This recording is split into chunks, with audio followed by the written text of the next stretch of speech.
Donc merci à toutes et tous d'être venus à ce webinaire.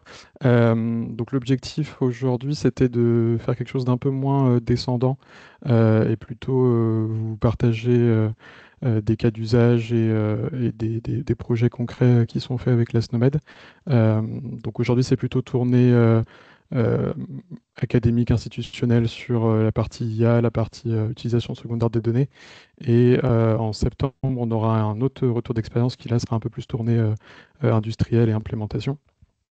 Et on voulait remercier d'ailleurs le HDH qui est présent aujourd'hui et notamment Monsieur Lassalle qui présentera donc ses travaux sur les alignements, enfin les travaux réalisés par le HDH sur les alignements faits avec la SNOMED-CT dans le cadre de l'utilisation secondaire des données.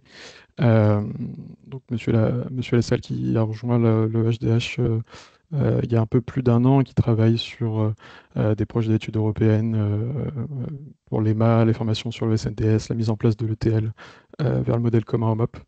Et donc il vous parlera un peu plus de ce que fait le HDH. Et de notre côté, je vais partager mon écran. On va vous présenter des travaux qui ont été réalisés par la SNOMED International en collaboration avec plusieurs NRC sur l'utilisation des LLM pour faciliter la traduction de la SNOMED CT. Euh, hop, évidemment, ça ne s'affiche pas de mon côté. Est-ce que c'est mieux de votre côté, Elisabeth, là ou pas?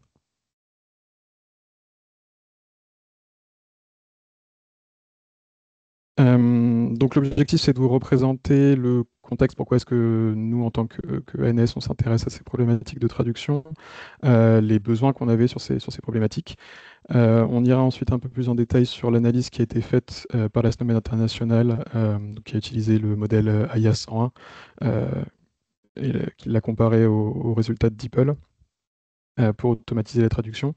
Donc ces travaux ont ensuite permis de mettre en place un stage au sein de l'ANS pour aller un peu plus loin sur ces sujets-là. Donc le stage est toujours en cours, donc on ne pourra pas vous partager les résultats malheureusement, mais on pourra vous présenter déjà les limitations qui ont été identifiées et les pistes qu'on a commencé à étudier. Et la dernière partie, ce sera sur la validation humaine, parce que l'automatisation nous fait tous gagner beaucoup de temps et est très utile, mais malheureusement, enfin malheureusement, heureusement plutôt, la validation humaine est toujours indispensable et elle permet de s'assurer de la qualité de tout ce qui est produit par l'IA. Donc pourquoi l'ANS s'intéresse à ces sujets? Depuis octobre 2023, la France a adhéré à la SNOMED internationale et donc l'ANS est devenue NRC, National Release Center. Donc ce rôle vient avec différentes missions que vous pouvez voir sur la droite ici. Et celle qui nous intéresse aujourd'hui, c'est la partie traduction, création de contenu, mais aussi indirectement la distribution de la terminologie et toute la partie contrôle qualité. Donc, toutes ces traductions que l'on crée à la NS, elles sont mises dans une édition nationale de la SNOMED CT. Donc elle va contenir l'ensemble de la SNOMED CT, les descriptions en anglais et les descriptions en français officiel. Elle est maintenue et mise à jour par le NRC et toutes les demandes de modification que vous pourriez avoir à faire passent aussi par nous. Donc si vous voulez ajouter des traductions parce qu'il en manque, corriger les traductions existantes, en supprimer parce qu'elles ne sont plus valides, euh, toutes ces opérations passent par nous. Donc la tâche de traduction est assez chronophage et on va revenir justement là-dessus quand on parlera des besoins d'automatisation de la traduction. L'édition nationale et l'édition internationale d'ailleurs sont toutes les deux publiées sur le SMT. On vous a remis le QR code en bas à droite. Donc c'est la plateforme qui nous permet de distribuer nos terminologies à l'ANS. Et donc vous allez pouvoir accéder à la SNOMED au format RF2, qui est le format classique de la SNOMED CT, au format Turtle et aussi via des API, donc des API REST classiques et des API Fire du SMT.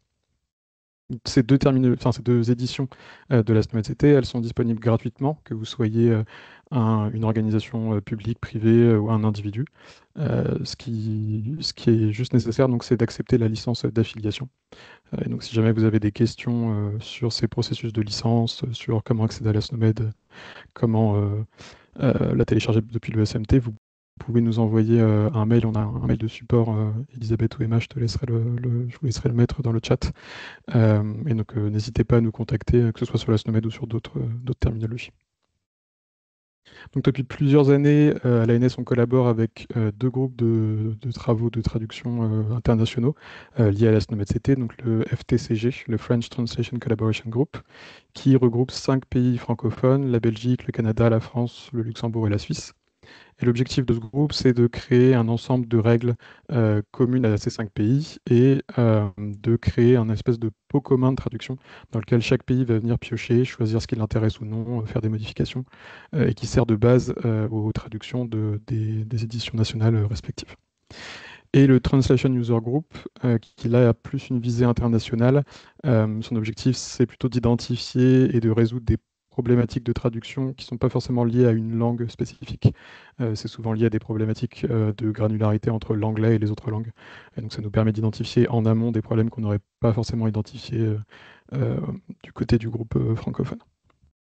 Donc je disais qu'on avait une édition nationale qui était publiée. Elle est publiée une fois par an et donc la prochaine version sera publiée à la fin du mois, donc en juin, et elle a une couverture de 58% de la SNOMED-CT. Donc il faut quand même prendre ce pourcentage de couverture avec des pincettes, puisque les traductions viennent majoritairement du groupe, du FTCG, et le groupe a été créé en 2017.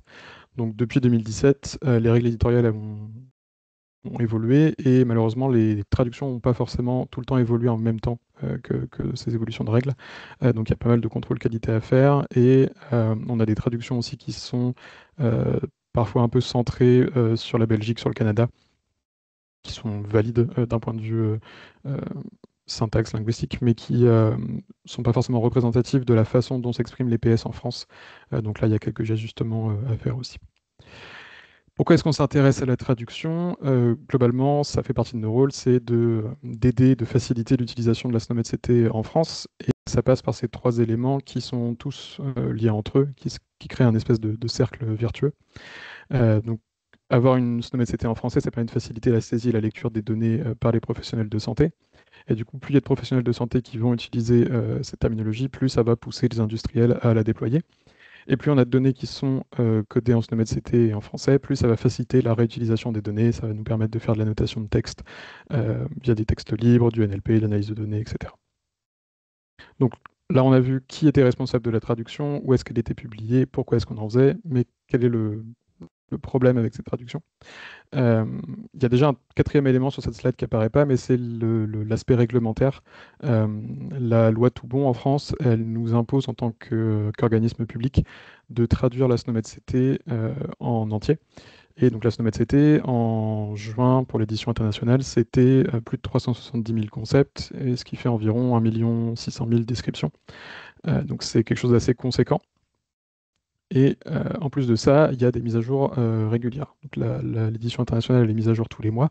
Et donc tous les mois, en moyenne, on a 900 concepts qui sont créés et on a en moyenne 560 concepts qui sont modifiés. Donc ça voudrait dire que théoriquement, tous les mois, on aurait 900 nouveaux concepts à traduire et on aurait 560 concepts à revérifier. Potentiellement, il n'y aurait pas de changement de traduction, mais il faut quand même repasser dessus pour s'assurer que les modifications du concept n'impactent pas la traduction.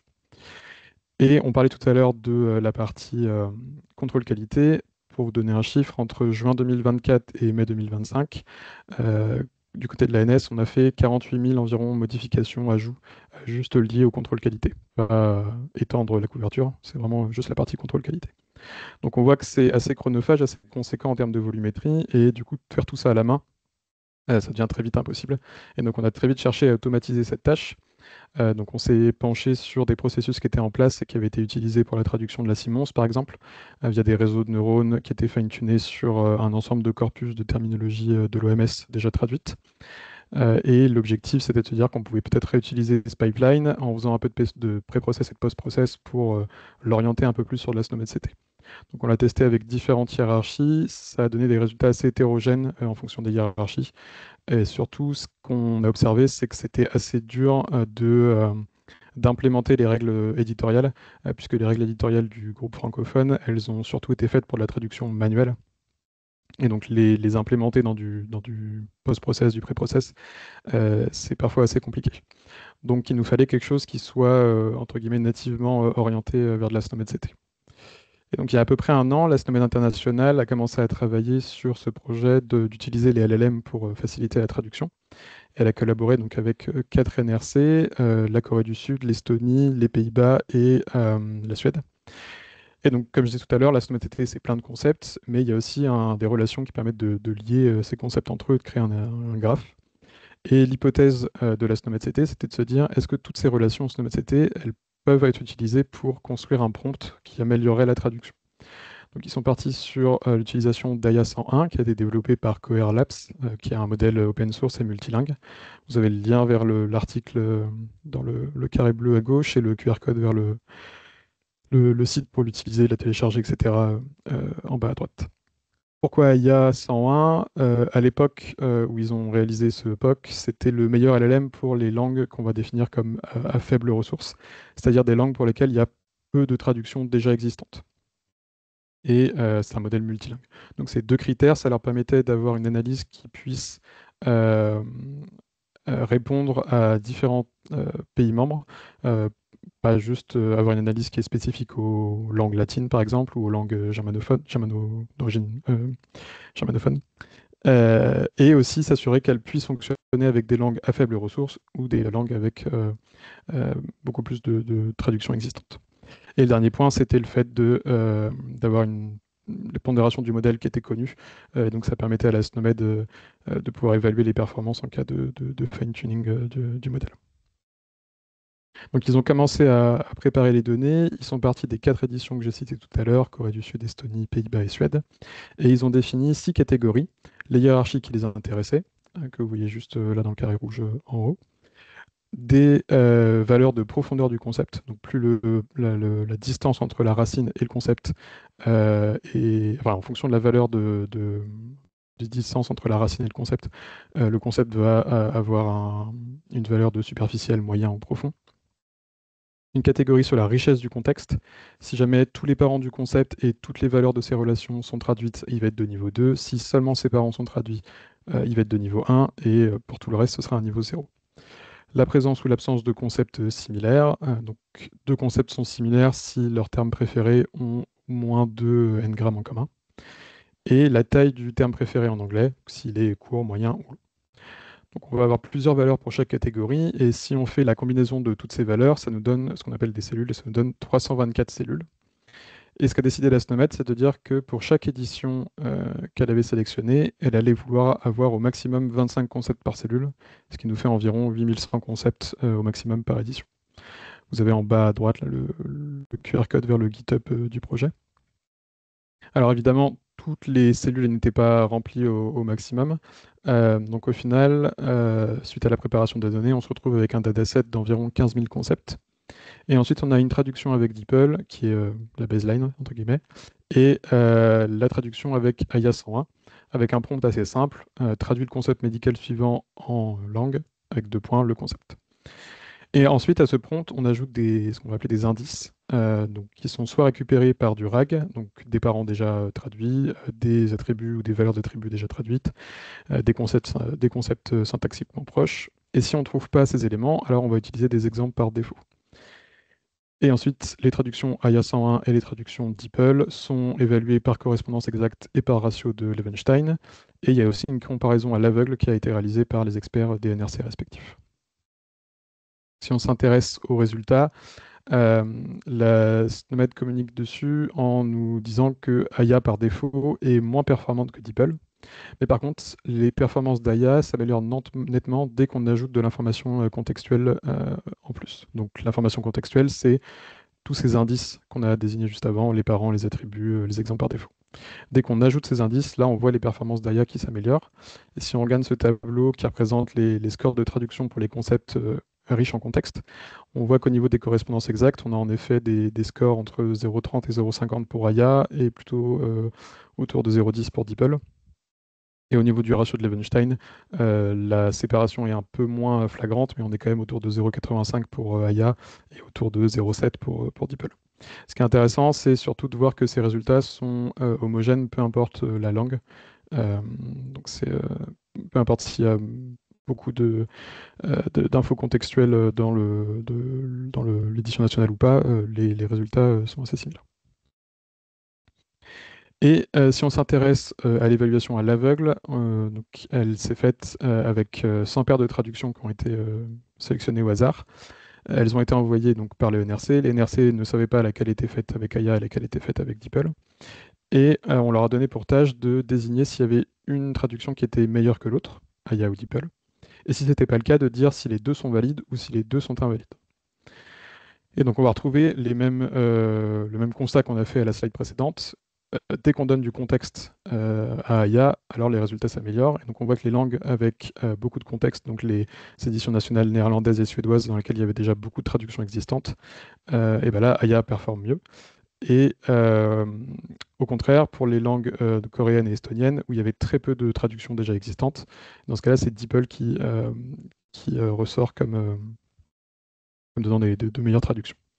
Alors, on va pas s'intéresser à la colonne les deux traductions sont valides, mais on va plutôt s'intéresser à celle des aucune traduction n'est valide. On voit que de manière générale, le nombre de cas où aucune traduction n'a été valide est à peu près équivalent, voire supérieur au nombre de cas où soit IA était meilleur, soit DeepL était meilleur. Et ça, les 4 NRC ont remonté ont fait le même constat. C'était dû au fait que le projet de la Semaine internationale ne prenait pas en compte les règles éditoriales locales. Et donc, syntaxiquement, linguistiquement, les traductions étaient bonnes, mais les NRC ne les considéraient pas comme valides dans ces cas-là, parce que ce qui s'attendait, c'était d'avoir un respect de leurs règles éditoriales, et ce n'était pas forcément le cas.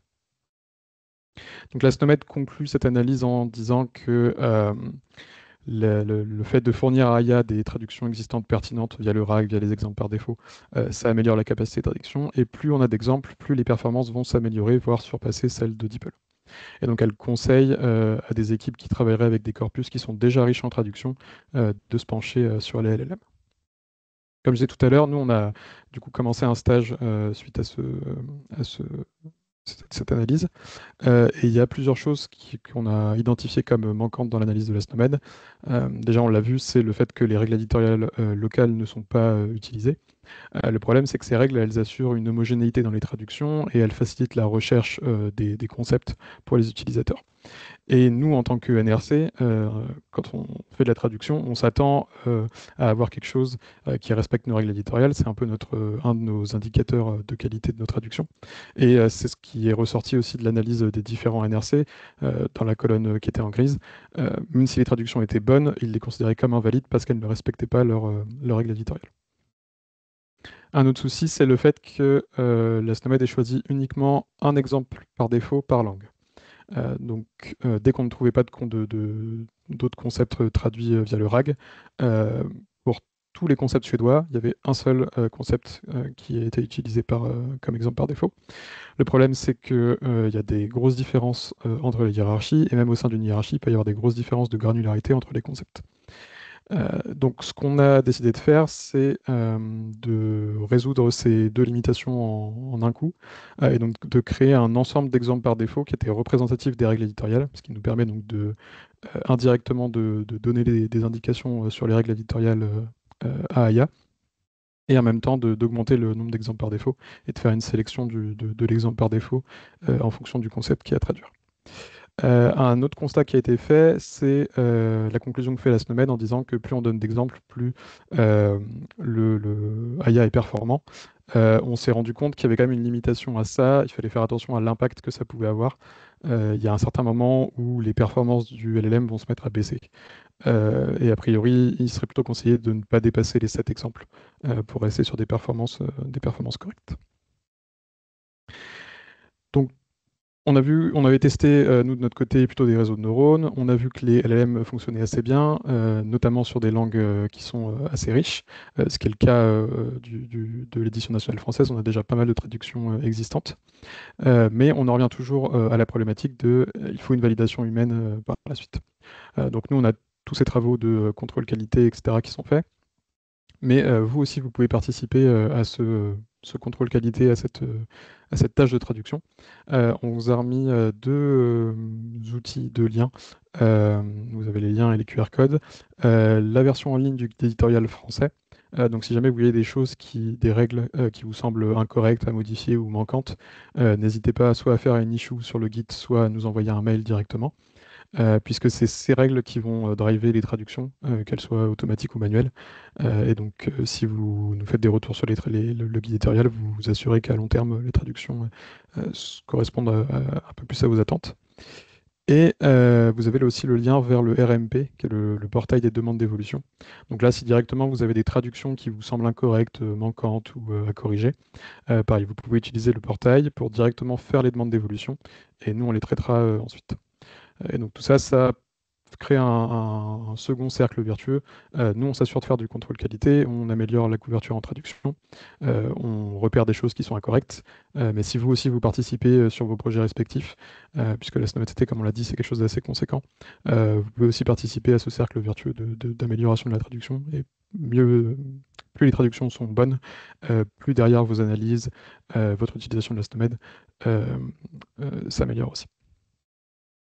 Si jamais vous avez des questions, on peut passer dessus là dans le chat. Et si ça vous plus tard vous avez d'autres questions sur l'Asnomed, sur cette utilisation des LLM ou sur d'autres terminologies, vous pouvez nous contacter à ns-terminologie@isanté.gouv.fr. Et normalement, Elisabeth ou Emma vous a mis Oui, oui, oui, j'ai le mis lien dans le chat. l'adresse dans le chat. Et si vous avez des questions, n'hésitez pas, il y a un onglet Q&A ou dans le chat directement.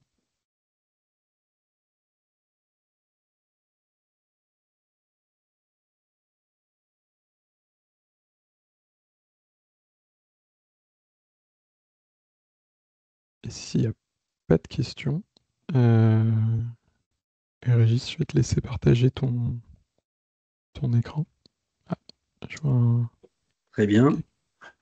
Alors, attends, j'ai juste quelque chose qui est arrivé. Ça charge un peu.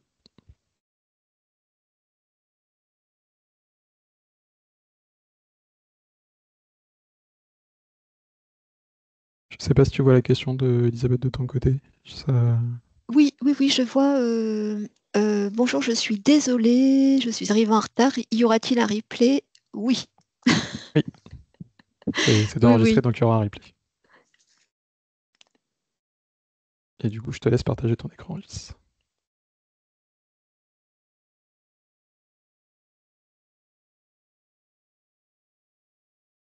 T'es en mute. Oui, je vais juste me remettre en plein écran. Je vais essayer du moins. Voilà. Je vais partager mon écran qui est celui-ci normalement. Je vais le mettre juste en. Je vais me mettre en diaporama.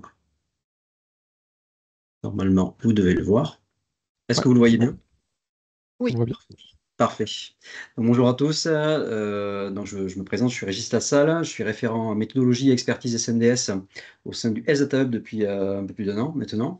Et je vais vous présenter les travaux et expériences qui sont menés par le Health Data Hub sur les alignements de terminologie française vers la terminologie standard SNOMED, en particulier dans le cadre de projets utilisant le modèle de données commun OMOP. Alors, ça fonctionne pour passer. Oui, parfait. Je clique sur l'espace. Donc, pour ça, je vais revenir en premier lieu rapidement sur l'émission du LZAE afin de faire le lien avec notre utilisation de SNOMED.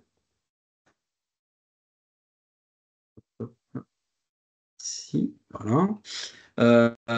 Donc, du fait des enjeux croissants liés à l'exploitation des données de santé en France, donc la loi OTSS a été promulguée en 2019. C'est la loi d'organisation et à la transformation du système de santé.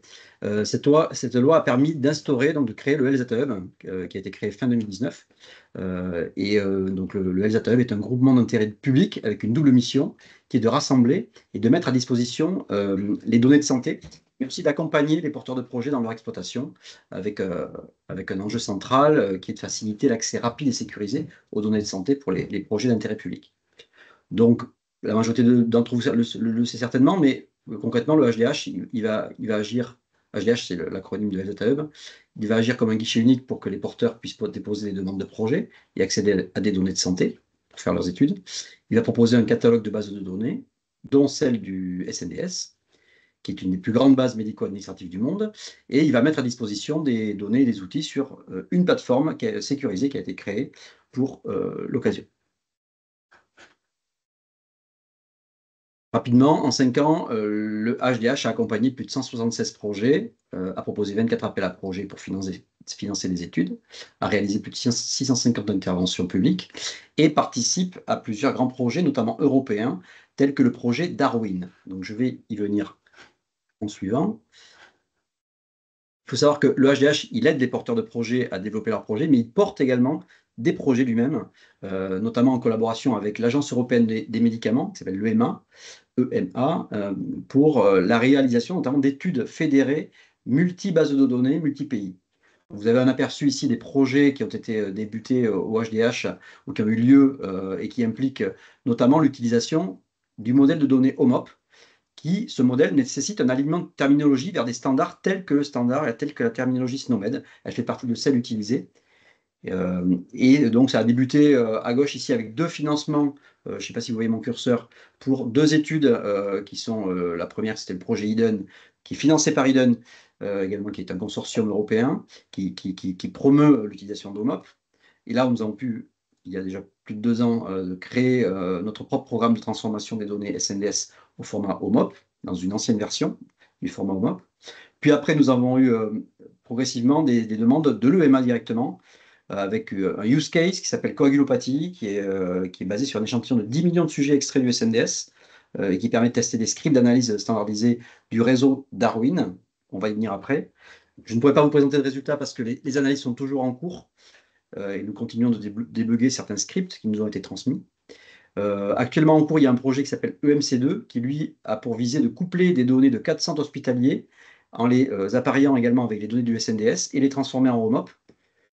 Et enfin, le gros projet qui est en train de voir le jour et qui va démarrer, c'est le projet Darwin, où là, avec un échantillon de 10 millions de personnes extraites du SNDS, nous allons transformer leurs données sur 10 ans en OMOP pour pouvoir réaliser de nombreux projets avec notamment des scripts d'analyse standardisés. Voilà. Avec quasiment 15 protocoles attendus par an, avec une répétition des analyses toujours sur le même format et une certaine rapidité d'exécution, pour pouvoir répondre aux questions de l'EMA. Alors, juste rapidement, OMOP, qu'est-ce que c'est, pour ceux qui ne connaissent pas? Donc, OMOP CDM, ça signifie Observational Medical Outcomes Partnership, Common Data Model, pour la partie CDM. Il s'agit d'un modèle de données standardisé, qui est conçu spécifiquement pour la recherche observationnelle, et qui repose sur 2 niveaux de standardisation. Une standardisation syntaxique d'un côté avec des tables et des variables normalisées, donc il faut respecter les formats et les prérequis de remplissage, et également une standardisation sémantique avec un usage de vocabulaires internationaux tels que SNOMED, mais également LOINC, RxNorm ou d'autres. Son principal intérêt à ce modèle est de permettre des études observationnelles à grande échelle, souvent fédérées entre plusieurs institutions et donc bases de données, avec la possibilité de réaliser et d'utiliser un seul script d'analyse standardisé qui pourra être utilisé et exécuté en local chez les personnes qui ont transformé leurs données au format OMOP, et ceci pour toutes les équipes qui participent au même projet, ce qui va permettre au final de générer pour chaque base de données des résultats homogènes et comparables.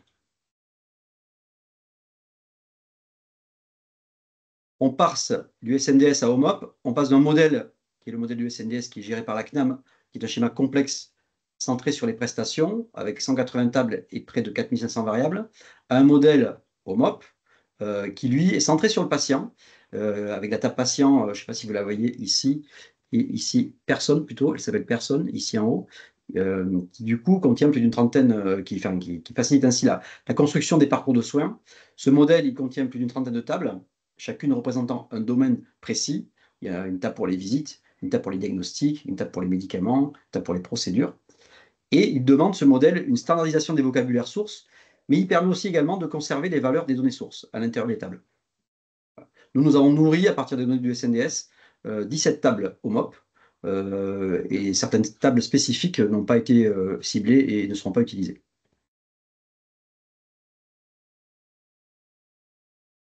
Alors, pour transformer la base principale du SNDS au modèle de données OMOP, il faut d'abord établir une correspondance précise entre les champs du SNDS et ceux d'OMOP, que ce soit au niveau des tables et des variables, et également au niveau des terminologies utilisées, avec une documentation adaptée, rédigée en préalable. Et ensuite, il faut bien entendu développer les scripts de transformation des scripts, nous utilisons des scripts Python pour programmer ce que l'on appelle l'ETL, Extraction Transformation Load, c'est-à-dire le code qui va permettre de convertir automatiquement les données du format source SNDS vers le format cible. Et après, il y a des étapes de validation et de vérification de la qualité de la base transformée, et notamment aussi de la qualité des alignements, avec des outils spécifiques qui sont proposés par OMOP, des packages clés en main standardisés qui permettent d'éditer toutes sortes de résultats de vérification et qui peuvent être transmis également aux équipes coordinatrices de Darwin ou de l'EMA. Et donc, toutes ces étapes font appel à des profils de personnes différentes, des data scientists, des data ingénieurs, des experts SNDS, et également des personnes qui ont des connaissances en médecine ou en pharmacie, notamment pour les alignements, et en particulier pour les alignements de terminologie médicale. Pour cela, au Health Data Hub, comme vous le verrez, nous faisons appel à des internes en pharmacie et en médecine pour réaliser ces étapes-là. Donc, dans les tableaux MOP, il y a de nombreuses variables dont le nom se termine par concept ID qui sont à renseigner. Et ces variables, elles attendent des valeurs de concepts standards qui sont définies par OMOP. Il faut donc réaliser une standardisation sémantique, comme je le disais tout à l'heure, c'est-à-dire utiliser à la place des valeurs des données sources, des vocabulaires, des terminologies communes qui sont définies par OMOP, pour, par exemple, décrire le sexe, la spécialité médicale d'un professionnel de santé, le type de visite médicale, mais surtout, notamment, et en particulier, les événements médicaux tels que les diagnostics, les actes ou procédures, les médicaments, les mesures biologiques, les dispositifs médicaux. Donc, cette étape consiste à apparier des nomenclatures sources du SNDS vers les terminologies de référence pour OMOP, telles que SNOMED, notamment, mais également LOINC et RxNorm. Prenons le cas, par exemple, d'une nomenclature simple, par exemple ici le sexe d'un patient. Dans les données sources SNDS, celui-ci il est codé 1 pour les hommes et 2 pour les femmes. Et il faudra mettre en correspondance dans la table personne, qui est la table qui collige dans OMOP le sexe du patient, il faudra avoir plutôt les codes standards 8507 et 8532 respectivement, pour qu'on puisse retrouver le sexe et que les scripts qui iront s'appliquer sur les données au format OMOP puissent retrouver les informations sur le sexe. Toutes les terminologies sources standards qui sont reconnues comme valides par OMOP, elles sont retrouvées directement sur un site qui s'appelle Athena, qui est développé par le consortium Odyssey, au HDSI, on dit Odyssey, qui gère OMOP. Et donc, dans certains cas, effectivement, on se retrouve avec des terminologies sources qui nous intéressent, qui sont directement alignées vers les terminologies standards dans Athena. Et là, dans ce cas-là, il y a moins de travail à faire. Et c'est le cas pour les SIMLIS, pour les codes SIMLIS ou pour les codes CIP pour les médicaments, par exemple. Mais parfois, ce n'est pas le cas. Et pour les terminologies françaises, c'est souvent pas le cas. Et il faut réaliser soi-même l'alignement. C'est par exemple le cas pour les terminologies CCAM pour les procédures ou LPP pour les dispositifs. Et je vais passer ça plus en détail. Donc, comment est-ce qu'on s'organise au HDH pour les alignements de terminologie? Alors, la réalisation des alignements, elle fait intervenir 3 catégories d'intervenants qui interagissent lors de réunions et de points réguliers. On a fait récemment, on a contracté avec une société prestataire de transcodage qui s'appelle UseandShare, qui est une société belge, qui est spécialisée dans les alignements des terminologies francophones vers des terminologies internationales comme LOINC et SNOMED, justement. On se sert également de l'expertise d'internes en médecine et en pharmacie. Donc, pharmacie, c'est pour les médicaments, ce n'est pas notre sujet aujourd'hui. Mais en médecine, c'est pour notamment les procédures et les dispositifs médicaux et qui vont effectuer une vérification des alignements qui ont été réalisés par le prestataire au préalable. Et puis, on a en troisième jeu un expert médical interne qui est un petit peu l'arbitre du travail réalisé par les deux premiers profils de personnes. Donc, par exemple, le prestataire de transcodage, lui, ce qu'il a pour objectif, c'est de... Parfois, il récupère des listes où il y a déjà eu des préalignements sur des études antérieures, donc il va récupérer ces préalignements, il va les revoir en entier, parce qu'à chaque fois, on refait un tour pour être sûr que, du coup, les alignements faits précédemment sont toujours OK. Donc, il va réaliser le préalignement des codes, CCM et LPP notamment, pour les procédures et les dispositifs médicaux, en recherchant la correspondance exacte avec SNOMED. C'est ce que l'on appelle l'exact match. Donc, c'est avoir le maximum d'informations communes entre le code source CCM LPP et le code SNOMED en face. À défaut, s'il ne trouve pas un exact match, il va essayer de trouver une correspondance best fit qui sera de préférence catégorisée en wider.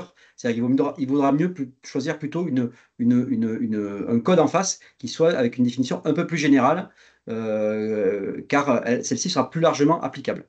Par exemple, ici, le code CCM HLHB001, qui est le code de biopsie hépatite transcutanée, on pourra lui attribuer un code SNOMED liver biopsie ou un code plus large, diagnostic procedure on liver, qui est considéré comme un code wider, donc plus large. Les codes narrower, c'est-à-dire les codes qui ne correspondent pas complètement, mais qui sont très spécifiques avec beaucoup de détails, sont interdits et sont ramenés plutôt vers des codes wider.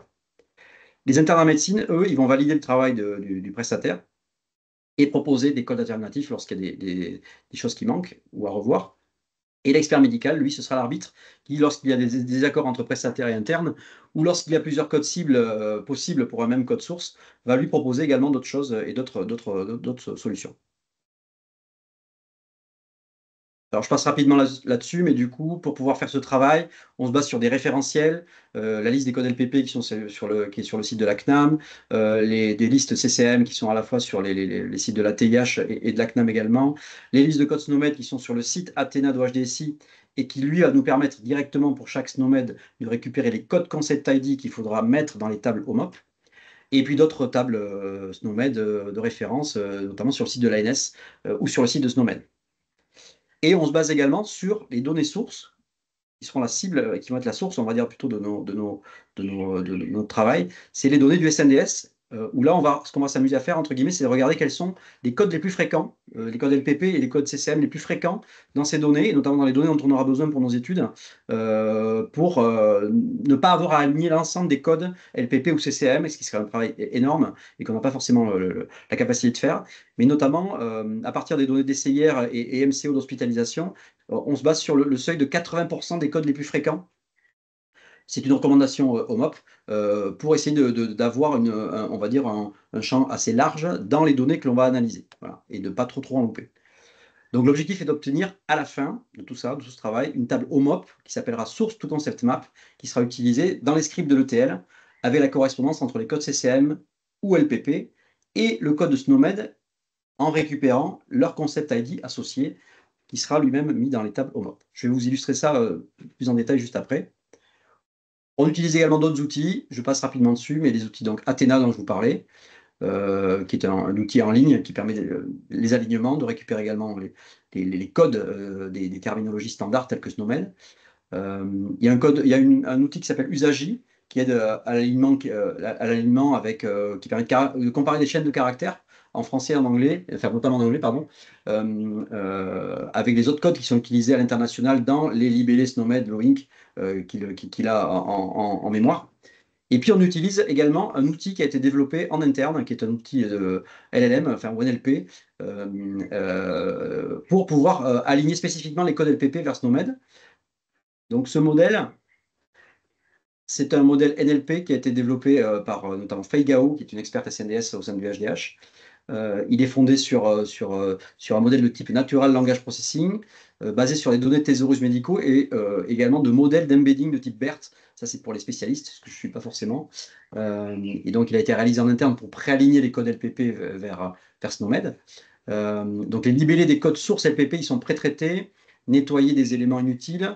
Les abréviations sont transformées en langage complet, puis traduits en anglais, vectorisés et comparés au concept cible à l'aide de scores de similarité cosinus.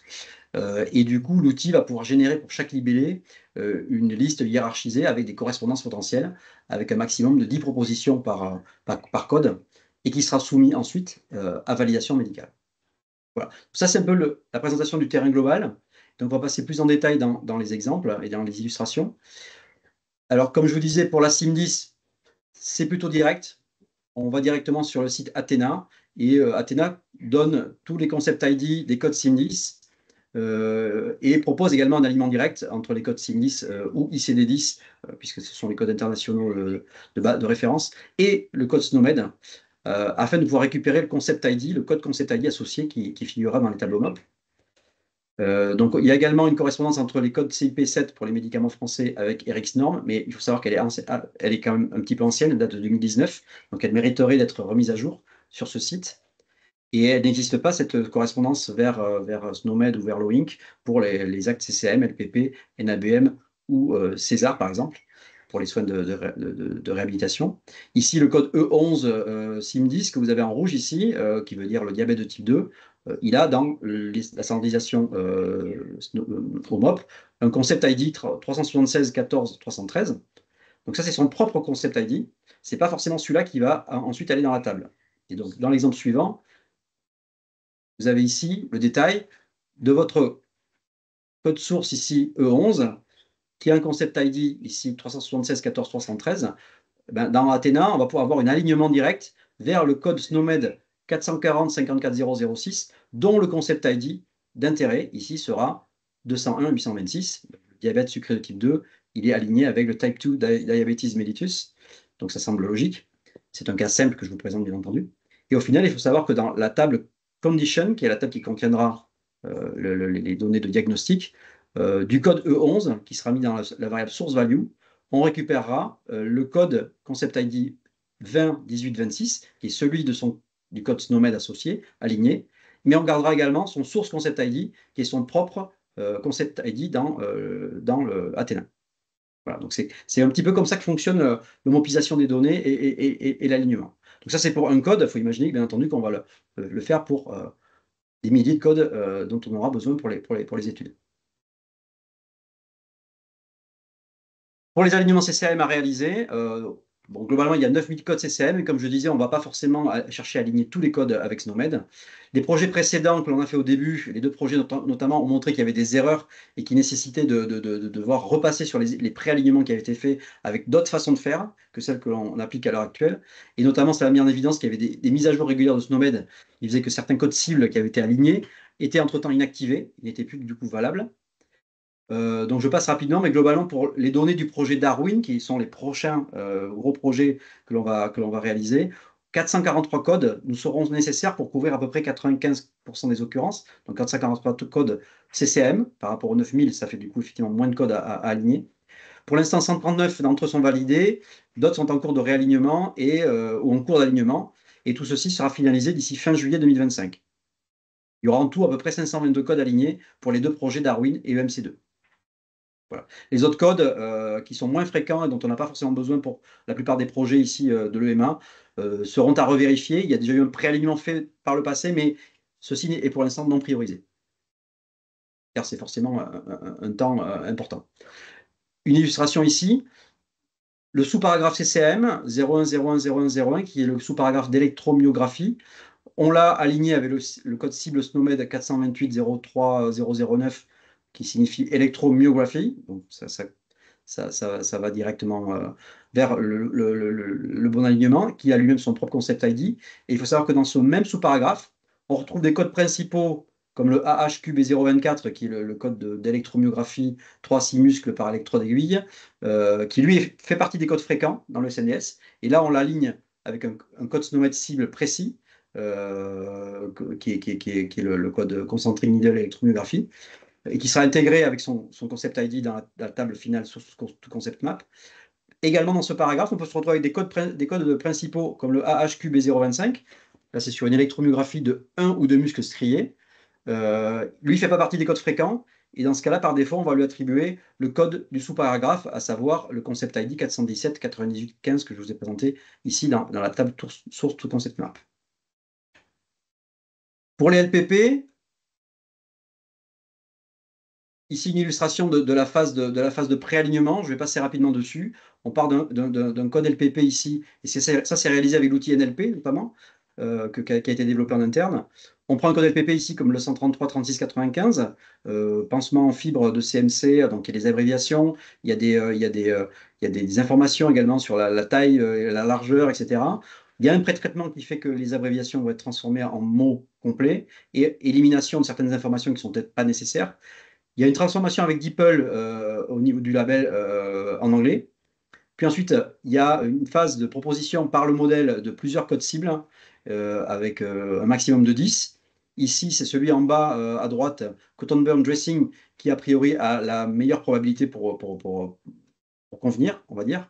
Et du coup, on lui attribue donc le concept ID associé, ici, qui est le code 457 61 673, puisque c'est le code SNOMED qui est juste au-dessus. Donc on récupère son concept ID, et c'est surtout qu'on fait valider ça par un premier expert médical, à savoir les internes, Et ensuite, on le fait valider par l'expert médical HDH en deuxième lieu. Et au final, ce sera pour ce code de LPP, le concept ID 457 61 673 qui sera attribué. Voilà, c'est comme ça que ça marche.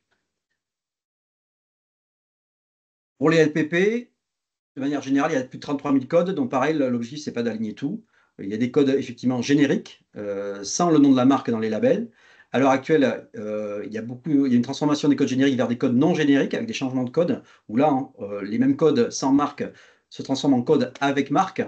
Donc il y a plus de 31 000 codes qui eux-mêmes peuvent être reliés à des codes, aux codes génériques pour simplifier, on va dire, les alignements. Au final, sur les données du projet Darwin, on n'aura besoin que de 780 codes pour couvrir 95% des occurrences. Donc, sachant que 533 codes ont déjà été préalignés à l'heure actuelle et revus par les prestataires, par le prestataire et les internes, et 258 codes restent à aligner. Tout ceci sera également finalisé d'ici fin juillet 2025. Voilà. Les autres codes qui sont non génériques et qui n'ont pas de possibilité de pouvoir être alignés avec un code générique sans marque, un alignement individuel est également prévu, et vu la quantité également, il n'est pas forcément non priorisé, car ils ne sont pas dans les codes les plus fréquents et nécessaires au projet. En finalisation, les défis rencontrés pour cette phase-là, déjà la nécessité d'avoir une expertise médicale au sein du Health Data Hub, hein, qui n'était pas forcément notre rôle premier, et donc car il faut forcément avoir cette expertise-là pour procéder à des alignements de terminologie médicale, où il faut une bonne connaissance des termes. On se retrouve à devoir aligner des terminologies monoaxiales d'un côté, CCM, LPP, vers avec du coup une hiérarchie, où un acte médical unique est organisé avec une hiérarchie thématique, chapitre, sous-chapitre, etc. Et classé selon un seul axe de classement, vers une ontologie multiaxiale qui est celle du SNOMED. Et donc, il y a parfois des difficultés à trouver effectivement une bonne correspondance directe, et souvent les codes wider sont privilégiés. Pour les deux terminologie CCM-LPP, un code unique peut couvrir plusieurs gestes médico-techniques, effectivement, dans le même code, ou pour des dispositifs médicaux distincts dans un seul également code. Donc chacun pourra avoir une cible de SNOMED différente. Et donc, les arbitrages sont complexes parce que parfois, il manque des informations dans la cible SNOMED. Et après discussion avec les membres de Darwin qui sont venus nous visiter depuis Rotterdam hier et avant-hier, ils nous ont fortement conseillé, lorsqu'on n'arrivait pas à aligner complètement, de plutôt scinder en deux les informations. Si jamais un code LPP a deux informations distinctes à l'intérieur, et qu'on n'arrive pas à trouver la correspondance dans SNOMED, il vaut mieux avoir deux codes distincts SNOMED et deux concepts ID SNOMED avec la même date d'exécution pour garder l'information la plus précise possible. Même chose pour les accès CRM, il faut savoir que pour un même code principal, il y a la notion de chirurgie et d'acte d'anesthésie associé, mais l'acte d'anesthésie, il n'est pas pris en compte. Et du coup, ben, ça empêche, lors des alignements, aussi le repérage de l'activité d'anesthésie. Donc ça, c'est une des limites actuelles de l'alignement CCM vers SNOMED. Pour les codes LPP, on se retrouve, comme je vous l'ai dit, avec des informations qui sont présentes dans les libellés qui sont inutiles pour l'alignement. Donc, il faut faire un travail préalable. Et parfois, il est aussi nécessaire d'aller rechercher dans la documentation pour chaque code pour trouver certaines informations utiles, comme le terme stérile pour un pansement. Comme je le disais pour SNOMED, il y a des inactivations de certains codes lors des mises à jour annuelles. Et il faut donc vérifier ça et vraiment veiller à ce qu'il n'y ait pas des manques d'une année à l'autre. Et dans tous les cas, la traduction française-anglaise, elle est une étape critique, et on en a discuté par la présentation au préalable, donc c'est vraiment une étape très importante. Donc là, il nous reste au final à finaliser les alignements d'ici fin juillet 2025. Et projet, c'est Darwin démarrage en septembre 2025 avec l'ensemble des données OMOP transformées d'ici là. Pour MC2, on va recevoir des premières données des EDS reçues en juillet 2025 avec ensuite l'alignement, enfin l'appariement avec les données SNDS. Et tout ce travail qui est fait par le HDH, derrière, on a une réflexion interne, et je pense qu'on va se rapprocher de l'ANS, bien entendu, mais également de la TIH, voire même d'Odyssée, de HDSI, pour que ce travail-là qui a été fait d'alignement puisse servir à la communauté, puisse être maintenu aussi. C'est un gros travail, un gros sujet, et donc, parce que c'est important et que ça peut servir à d'autres équipes. Donc, on a ça également en tête, et voilà, sachez qu'on y pense très fortement. Voilà. Donc, je remercie les participants à ce projet. Et puis, n'hésitez pas si vous avez des questions. Ah, il y a quelques questions dans le chat et dans l'onglet Dans le chat. Q&R. Il y a plein de questions du coup maintenant. La première question, c'est pour éviter les erreurs que vous avez mentionnées, code Snowmed abandonné, y a-t-il un process opérationnel actuel entre la mise à jour des codes Snowmed et la mise à jour des codes CCM? Disons que en fait, nous en fait, on travaille pour ce travail-là, on travaille en général par projet. Donc dès qu'il y a un nouveau projet quelque part, on refait une passe sur la validation. Donc c'est comme ça qu'on se rend compte que de la fois d'avant à la fois d'après, on actualise et on refait du coup une révalidation, un realignement. Donc c'est un travail assez considérable. Comme je vous ai dit, sur un groupe, un nombre restreint de codes, c'est-à-dire ceux qui nous servent. Donc après, on n'a pas mis quelque chose d'automatique en route, hein, mais du coup, ça permet de se rendre compte qu'un code Snowmed qui existait il y a 2 ans n'existe plus à l'heure actuelle, et donc il faut qu'on le rechange. Voilà, je ne sais pas si je réponds complètement à la question, mais nous, on le fait par rapport à chaque demande de projet. Donc on n'a pas une routine de faire ça régulièrement tous les ans. S'il n'y a pas de projet, forcément, pour l'instant, on ne le fait pas. Donc on peut passer à côté de choses. Je me permets de compléter la réponse. Alors, c'est pas côté projet HDH, mais côté Snowmed CT, il y a un mécanisme Ouais, en place. Je me permets de partager mon écran. bien sûr. Euh, Est-ce que vous le voyez ou pas? On le voit Oui, bien. Donc là, je suis dans le navigateur de la Snowmed CT. J'ai cherché EIASMA, qui est un concept inactivé, et il a été inactivé parce que l'asthme du foin n'existe pas. Et en fait, à chaque fois que vous inactivez un concept Snowmed CT, vous devez dire pourquoi est-ce que vous l'inactivez et s'il y a un remplaçant ou pas. Et en fait, D'accord. là par exemple, il a été dupliqué et vous avez l'association. En fait, donc ça ne marche pas tout le temps parce que des fois le mapping, le cas d'usage du mapping est pas forcément match pas totalement avec le remplacement, mais ça peut déjà donner des indices vers des concepts de remplacement. D'accord. Excusez-moi pour ma réponse, mais du coup, effectivement, je ne suis pas forcément trop un spécialiste, enfin, même si je participe à ce projet et à ces étapes-là, je ne suis pas forcément ceux qui sont en lien avec ces changements. Donc, si vous avez des questions, n'hésitez pas, je vais mettrai mon email également dans le chat si jamais je ne sais pas répondre et on pourra vous répondre par la suite. Il y a une deuxième question.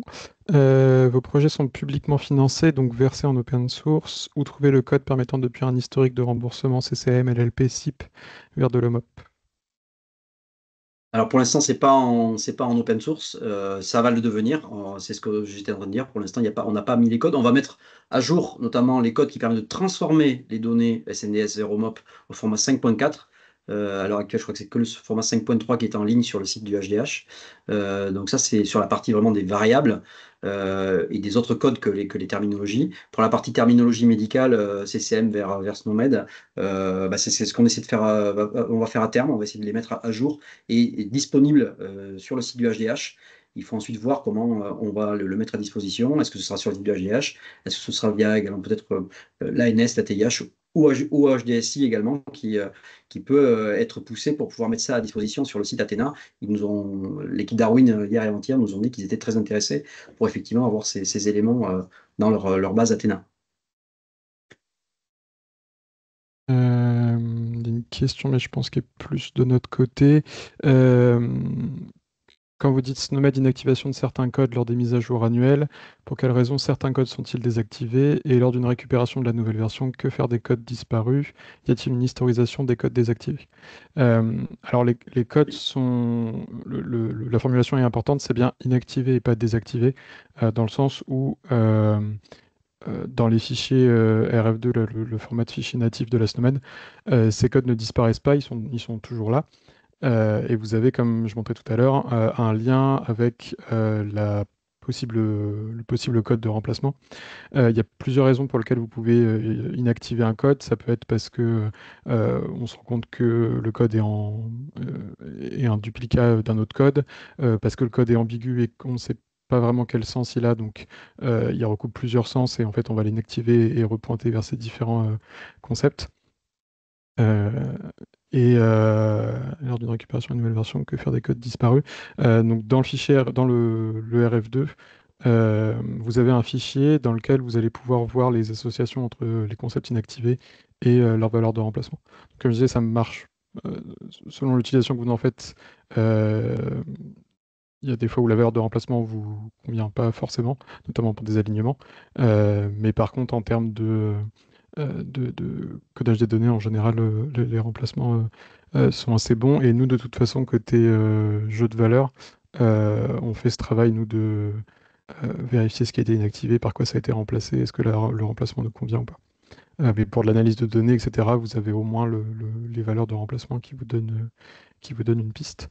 Euh, et du coup, dans le RF2, vous avez deux versions entre guillemets de la SNOMED. Vous avez ce qu'on appelle la snapshot, qui est le dernier état actif de la SNOMED CT, tel concept est actif ou inactif. Et vous avez vous avez la version full, pardon, qui là vous donne tout l'historique. Dès qu'un composant est modifié, vous avez une trace dans cette version full. Donc vous savez que tel concept a été inactivé en janvier 2024, puis il a été réactivé en mars, puis il a été re-inactivé, etc. Vous pouvez retracer tout ça. Et il y avait une dernière question dans la QR qui est plus pour toi, Régis. C'est une multi-question. Je n'ai pas bien compris, il y a 3 couches dans la structure, HOMOP ID, SNOMED ID, code source, c'est me dit LPP, CCM, ID. À quoi sert la couche HOMOP ID? Et ensuite, il y a 2 autres questions, En mais on va fait, peut-être les faire en la parallèle. couche sur ID, en fait, ce sont ces codes-là qui sont. Alors, il faut imaginer que dans un projet d'études fédérées où plusieurs partenaires ont transformé leurs données en HOMOP, on va recevoir des scripts, un seul script pour chaque partenaire. Chacun fera tourner le même script. Et dedans, dans ces scripts-là, seront appelés les codes pour créer des cohortes par rapport à la présence d'une pathologie, par rapport à une exposition médicamenteuse, par rapport à la réalisation d'une procédure. Ces scripts seront basés sur les concept ID. Donc sur le concept ID standard OMOP qui est associé au code SNOMED, qui est associé lui-même au code CCM source. Mais on garde, comme je disais, dans les données OMOP, dans les tables OMOP, les informations des données sources. Donc on saura que pour le concept ID final du code SNOMED qui aura été aligné, le code LPP, on aura le concept ID du code LPP et le code LPP lui-même dans les variables et on pourra revenir dessus si jamais il y a des soucis. Et ce sont les concept ID, au final, après alignement, donc le concept ID du code aligné, qui sera utilisé dans les scripts pour sélectionner par exemple des procédures d'intérêt. Ce sont les concept ID de ces procédures d'intérêt qui sont déjà préétablis dans un protocole par l'EMA ou par Darwin, qui seront déjà mis dans les scripts et ils tourneront sur les données mobilisées avec déjà une présélection des concept ID d'intérêt. D'où l'intérêt de bien faire les alignements. Sinon, on risque de passer à côté de concept ID d'intérêt. Une deuxième question, du coup, qui est, je comprends pour CCML et LPP, pardon, mais s'ils me disent, je n'ai pas compris pourquoi avoir choisi de passer par SNOMED CT, qu'est-ce que cela apporte? En fait, pareil, dans les projets Darwin et EMA, ils n'utilisent pas directement la SIM10 dans leur script, ils utilisent SNOMED. Donc, il faut forcément passer de SIM10 à SNOMED et récupérer les concept ID des codes SNOMED alignés. Parce que dans les scripts, pour déterminer des patients et des cohortes de patients dans des projets, des protocoles vis-à-vis de certaines pathologies, ce sera par rapport à des concept ID de SNOMED et non pas de concept ID de SIM10. Je ne sais pas si je suis clair, mais. Enfin, j'ai déjà mis le nez dans HOMOP, donc c'est clair pour moi, mais... De la même manière, les médicaments, on n'utilisera jamais CIP, on peut utiliser ATC en direct, les concepts ID ATC, mais en général, ils utilisent plutôt RxNorm, donc il faut mapper CIP et UCD vers RxNorm pour récupérer les concepts ID des codes RxNorm alignés. Et ça, ce sera appelé directement dans les scripts standardisés qui tourneront sur les données pour pouvoir répondre à des questions bien particulières pour chaque protocole. Pour chaque type de données, vous avez des terminologies considérées comme standards et non standards, et du coup, ça drive Oui, ces choix qui sont faits. exactement. Et la dernière question, ces mappings seront-ils partagés à tous sur le SMT, par exemple, à quelle échéance? On a l'objectif de pouvoir les partager. Voilà, après, à quelle échéance, je pense qu'il faut qu'on en discute aussi avec d'autres partenaires, comme je disais. Mais l'objectif, oui, c'est l'objectif du LZAB, c'est de mettre à disposition en open source ces informations-là. Pour l'instant, les travaux ne sont pas terminés. Donc, je n'ai pas forcément l'information. Je savais qu'on me poserait la question, mais voilà, ce sera fait. En tout cas, on espère peut-être d'ici fin d'année, au mieux. Mais après, il y a une question aussi de mise à jour et d'actualisation, et il faudra voir effectivement comment ça peut se mettre en place. De notre Mais côté, c'est l'objectif du Vietjet, ouais. de notre côté, on a des accords de collaboration sur ces sujets-là Tout à où fait, tout il à n'y a pas fait, de souci avec le fait de partager, mais par contre, on demande en effet à ce que l'unité de production de base s'engage à le maintenir à jour, etc. tout à fait. C'est des choses à rediscuter. Ouais. Du coup, il y a une réponse par rapport à à ta seconde réponse. Du coup, les HOMOP ID deviennent un nouveau référentiel standard. Sera-t-il diffusé? Les HOMOP ID deviennent un nouveau référentiel standard, sera-t-il diffusé? Disons que le travail d'alignement, ça va être à la fois d'aligner CCM vers SNOMED ou CIP vers RxNorm et de mettre à côté les concept ID qui sont associés, oui. Après, le concept ID en lui-même standard, il est propre à HOMOP, donc si vous n'utilisez pas de HOMOP, il n'y a pas besoin d'utiliser les concept ID. Je ne sais pas si je réponds à la question, mais c'est vraiment dans le cadre d'études HOMOP. Mais si on met à disposition les alignements, les concepts ID associés seront également mis à disposition.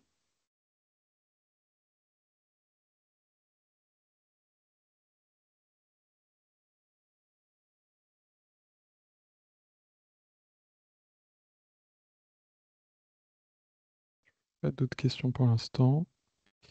En tout cas, si jamais vous avez d'autres questions, je remets Oui, j'ai ton mis mon mail à adresse email. Agis.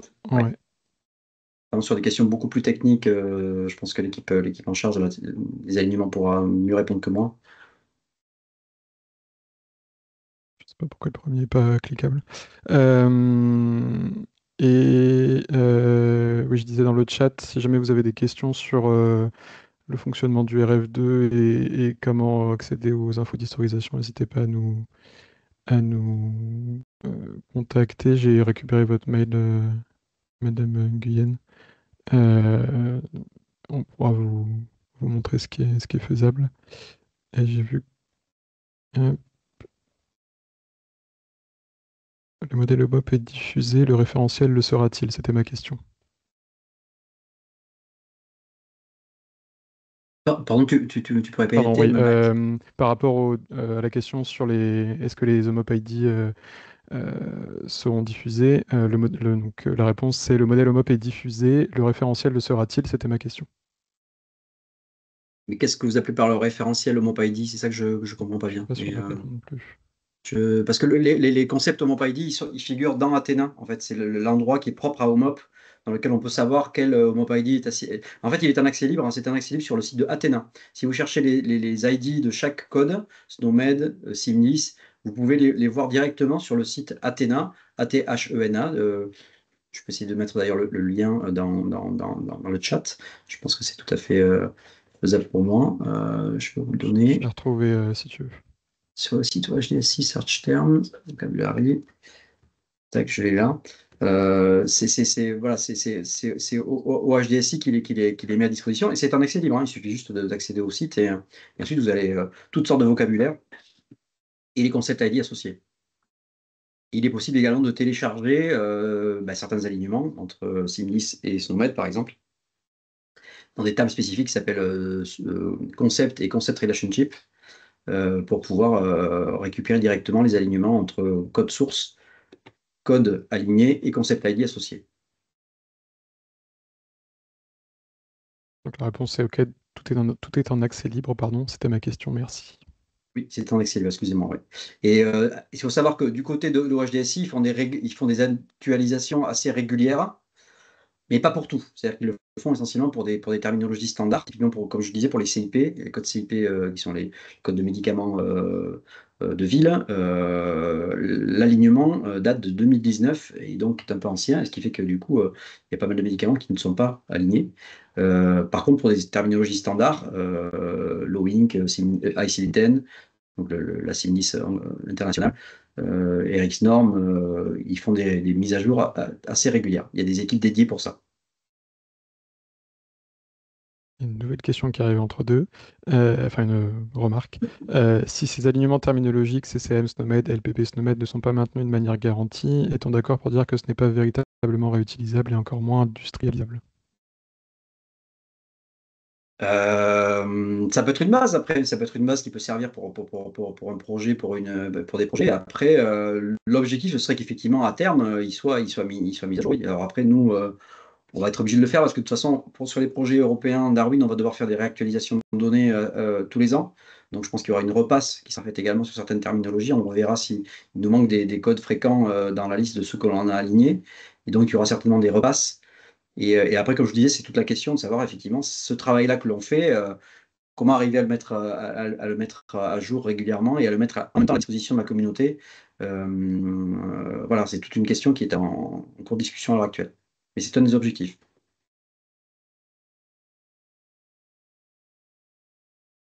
Voilà, Claire Merci. Galland, qui s'occupe des aliments, a également répondu dans ce chat. Il a l'air complété. Ouais. Je vois pas d'autres questions. On va pouvoir s'arrêter là. N'hésitez pas, si vous avez d'autres questions, à nous recontacter par mail, que ce soit Régis, Claire ou nous côté N'hésitez pas. NRC. Merci encore du coup Régis d'être venu participer. Et merci pour votre Euh, invitation. et, euh, et merci à vous. N'hésitez pas voilà, à nous dire si il y a des choses à améliorer ou autre pour le prochain Retech. A priori, on a déjà 3 industriels qui viendront au Retech de septembre. Donc, on vous tiendra au courant dès que les liens d'inscription seront disponibles euh, d'ici fin août, je pense. Voilà. Merci à toutes et tous et bonne fin de journée. Merci, au revoir. Au revoir.